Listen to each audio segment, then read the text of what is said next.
మనం ఎవరిని చేరుకోవాలి? భౌతికమైనటువంటి సుఖాల్ని అనుభవించడం కోసమని ప్రత్యేకంగా ఉపదేశం కానీ ప్రబోధం కానీ ఎవ్వరికీ అక్కర్లేదు. మీరు చాలా సుఖంగా ఉండండి, శరీరంతో భోగాలు అనుభవించండి, ఇంద్రియాలతో సుఖాలను అనుభవించండి, ఈ మాటలు ఎవరైనా వచ్చి చెప్పాలండి? ఎవరికైనా?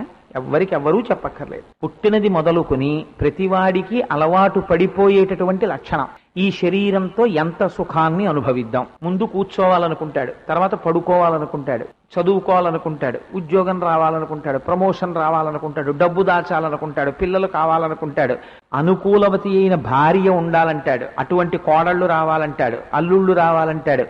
ఎప్పుడూ తన వైపు ఆనుకూల్యమునే మాట్లాడతాడు. దీనికి ప్రబోధం ఎందుకు? దీనికి ఎవరు ఏం ప్రబోధం చేయక్కర్లేదు. దీని గురించి ఎవ్వరూ ఏమీ మాట్లాడక్కర్లేదు. ఏమీ మాట్లాడకుండా నిశ్శబ్దంగా ఉన్నా భగవంతుడనబడేటటువంటి వాడొకడున్నాడు.